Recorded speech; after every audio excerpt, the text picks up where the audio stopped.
Hey everybody, welcome to Country Girl. Today I'm going to be doing a video on how I made a wall sconce with some Dollar Tree supplies.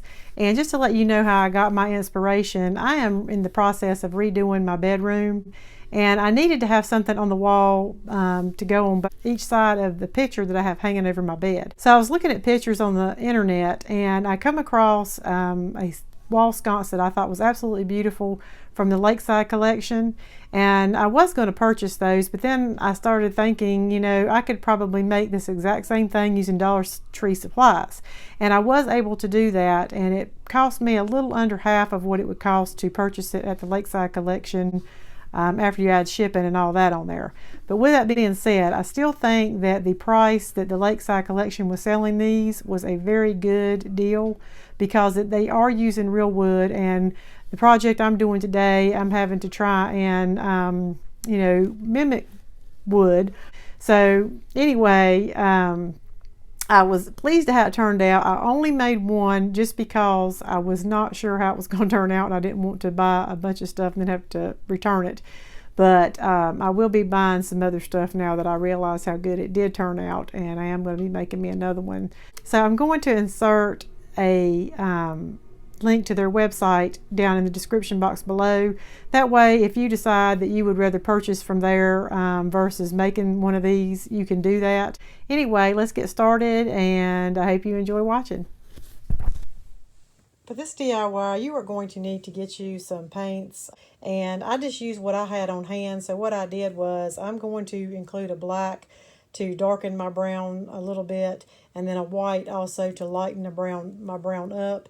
This is the first time I've ever tried to paint faux wood, so I'm not sure how this is going to turn out. I'm going by another YouTube video I looked at. But then you're also going to want some gold or a mustard color as well. You're going to need to have you a paintbrush, a plate of some kind to mix your colors on. You'll need to have some school glue, and you're going to need to get some kind of floral, whatever your preference is. You're going to need a picture hanging kit if you don't already have something like this on hand. Then you're going to need one of these, I call it like a box wall art. It's not the canvas. It's made more out of like the particle board wood. It's just a little bit sturdier. You're also going to need a mason jar, some twine, one of these little flower pot huggers, and then the wire LED lights. And this can be in any color. I just happened to pick up silver. What I'm going to do first is try and remove as much of the paper on this picture as possible. It did have a plastic type film over it, so I think I was able to get the majority of that off. But as far as the paper itself, that stuff was glued pretty good, so I was only able to peel off what I could get around the edges that would come up. So what I decided to do was just go over and just try and rough up the surface a little bit before I painted it, because I just feel like the paint would have held better with the surfaces being roughed up versus being slick and shiny. Now the next part of this is basically what brings this project together and makes it what it is. I am going to be painting over the surface of this piece, and my goal is to try and make this look like wood. I did watch a YouTube video to try and see if I could get this technique down, and so I thought I was going to have to apply a lot more paint than I did, and I actually did not have to. So I was thankful for that. I did record this or put this in a little bit fast motion for the purpose of speeding this video along, but I will slow down right here so you can see me blending the colors together and how it looks afterwards. This is after the second coat, and it is just absolutely unbelievable how combining these two colors gives this wood grain appearance. And it is not hard at all. I mean, basically you're just doing a really thick wet line of your brown, and then in between that you're doing gold. And then once you kind of get them spread out, then you just kind of take your brush and then kind of blend them together. And, you know, I did just take some yellow and just kind of like go on the sides a little bit to give it a little bit of blending. The sides isn't that big of a deal, but it just absolutely, this is turning out really, really pretty. All All right, while I'm waiting for that to dry so that I can put on some more coats, I'm going to go ahead and disassemble this little piece here. But just so y'all know, what I'm going to use this piece for here are these little hooks. I need these little hooks here to be the hook that I'm going to use for my faux wood piece. And so what I'm going to do is I'm going to take my little screwdriver, I'm going to unscrew these little screws here.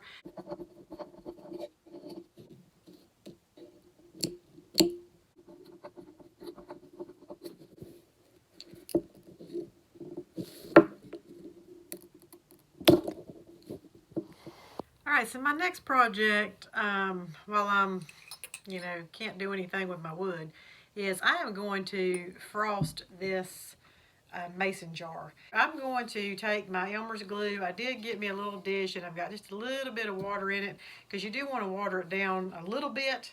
Of course, you don't want it to be all water, and I may have too much. I don't know because I don't have a whole lot of glue here, but we're going to see how this works. So I'm going to pour that in. Got that in there. I'm just going to stir it around in my water. It's just, it looks like a really thin milk. And I'm just going to paint it like I did my other little glass jars on my other DIY project.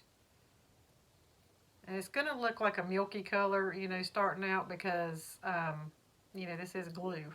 But when it dries, it's going to dry, more clear than this.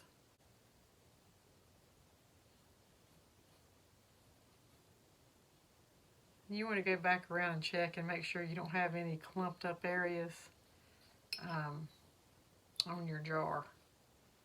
And after this dries, you can always go back and do another coat if you don't feel like it's thick enough. I'm going to go ahead and do the bottom, and I'll just wait and do the top last. And I'm not going to worry about being perfect on the bottom. I just want to get some coverage here. So this is what this looks like. You can kind of see some lines on this, but I'm hoping that once it dries, it will take care of that. So I'm going to set this down and I'm going to let it dry right along with my other one. And then I'll do around this part later. This is what the frosted glass looks like now that the glue has dried, and all of the little lines that was in there when I was painting it on did fade away. So I really like the way that turned out. I've got everything ready. Now it's just putting it together. And this is the final look of the board. I decided that I was not going to Mod Podge it. Caitlin looked at it and she said that she thought it looked better with a matte finish. And I agree with her. I do too. So basically we're just going to put this thing together. And I do want to show you what I have already done. I just took the little kit here, picture hanging kit, and I decided to screw the little screws in down here because I don't want the hanger to come up above this when I hang it on the wall. I do want to hide behind this piece here. And if I would have hooked it here, it would have ended up pulling the wire up too high. So that was as low as I could get it to be able to put it in there. And I just twisted the little wire pieces around here. And now what I'm going to do is I'm going to attach this little piece in the center. And, really you should measure this thing. But I'm one of these people, I like to eyeball stuff. You want to position this so that when your jar is hanging, that it's not going to go below this thing here. And you also don't want it to be too high.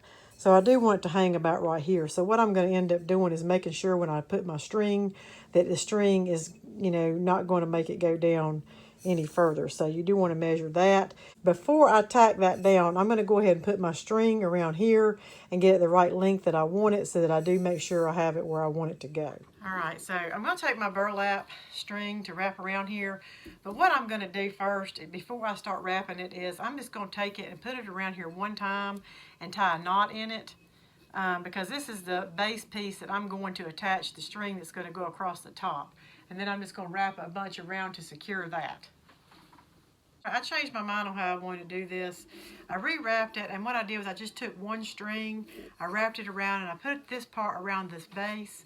And then when I went to pull it around, tie the knot, I just left one string really long, and I took that string, pulled it all the way around the top, tucked it up under here, and then tied a knot on the other side.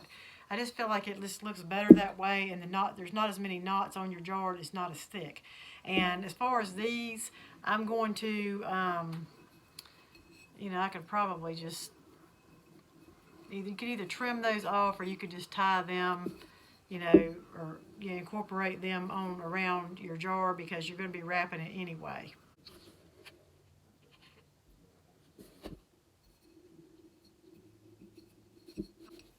And now I'm just going to hold this piece down with my thumb and my finger, and I'm just going to wrap this twine around here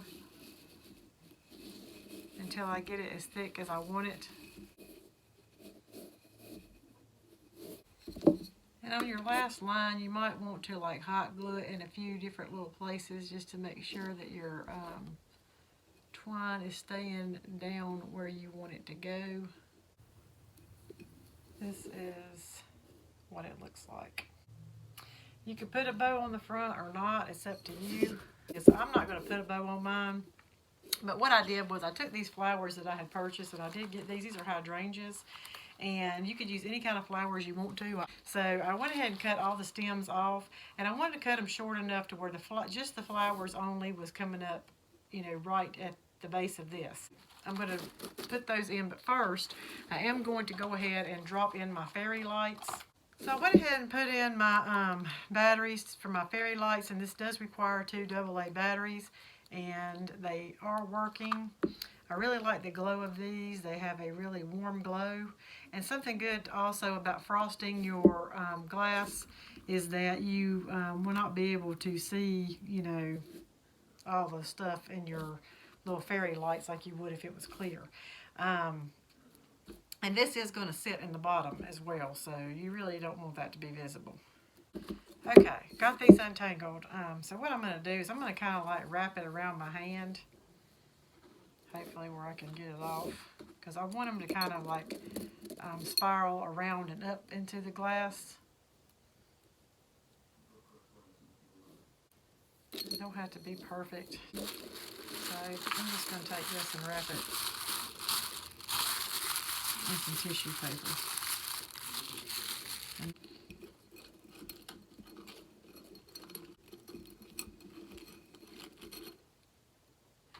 And now I'm just going to put my flowers in there.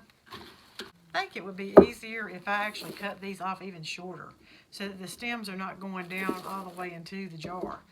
I'm going to try it and see. Hopefully I won't mess it up. I may have to bundle these together after I get them cut off and just place them in there. That way they will stand up.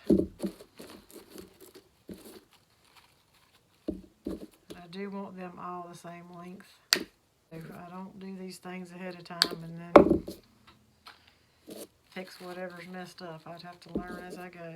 But that's okay, because y'all learn with me, and then hopefully y'all will not make the same mistakes I do.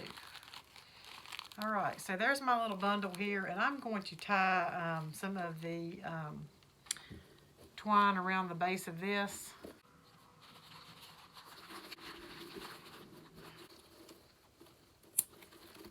Alright, so that's my bundle here. And now I'm just going to set it right down in the top. And that's what it looks like. Very pretty. And now I'm going to put my little screw on here. Make sure that I have it up on the right end. And because, like I said, I never measure anything, which is a bad habit. Don't do that.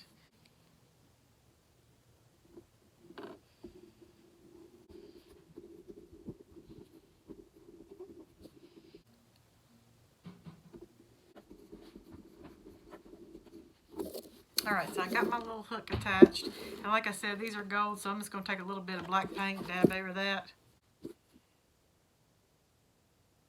Actually, probably could have used a Sharpie and it would have done the same job. And been a lot less messy. So, use a Sharpie. All right. So there it is.